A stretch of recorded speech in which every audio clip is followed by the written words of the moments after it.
Trump and Moon took questions at a joint news conference. Trade and North Korea were the top issue. A Seoul CNN President Donald Trump said Tuesday that he believes used international efforts to crank up the pressure on North Korea and his at times menacing rhetoric are beginning to work. But he has declined to reprise his inflammatory words of the past, invoking neither fire and fury a rocket man so far during his time in the South Korean capital. The U.S. president did not offer any specific signs of progress, noting that his administration likes to play our cards a little bit close to the vest. But alongside South Korean President Moon Jae-in during a joint news conference, Trump said he believes the USLD coalition is making a lot of progress. Yes, I think we're making a lot of progress. Yes, we're showing great strength. I think they understand we have unparalleled strength. There has never been strength like it, Trump said. I do see certain movement, yes.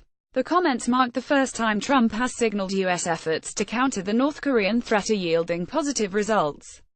And while he did not signal the military option had left the table, Trump on Tuesday leaned more heavily into his hopes for a diplomatic solution rather than the issuance of threats of military action. Trump credited his previous bellicose rhetoric and U.S. military strength in the region for the movement he says he is seeing, but went a step further Tuesday to distance himself from any desire to resolve the North Korean threat through military means. We have many things happening that we hope in fact, it'll go a step further. We hope to God we never have to use, Trump said. Trump added that he hopes North Korea will come to the table, though he declined to say whether he would be open to direct talks. The comments came on the third day of his swing through Asia that took him to Seoul on Tuesday after first stopping in Japan. Both visits aimed in part at shoring up key U.S. allies in the face of North Korea's ongoing development of nuclear weapons and ballistic missiles. Trump again stressed the urgency of curbing North Korea's advances on Tuesday, saying it's time to act with urgency and with great determination.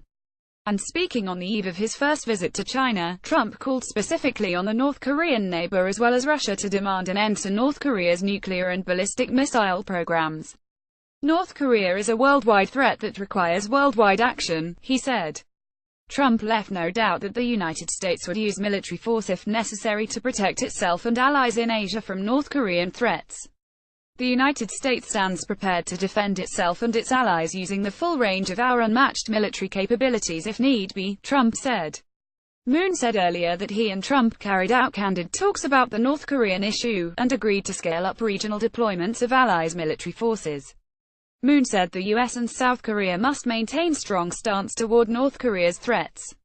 Balancing trade and North Korea threat. The joint news conference came as tensions flare over the quickening pace of North Korea's nuclear and ballistic missile programs. Trump's visit here marks a critical moment in the South Korea alliance and a test. Trump has sought to push a more aggressive approach to the North Korean threat, whereas Moon rose to power on a platform of increased dialogue with Pyongyang. Trump has also been fiercely critical of KOIUS, the free trade agreement between the US and South Korea, suggesting earlier this year he might terminate it, and Trump said Tuesday the two had discussed making changes to the agreement, though he tempered his rhetoric on the issue during the joint appearance.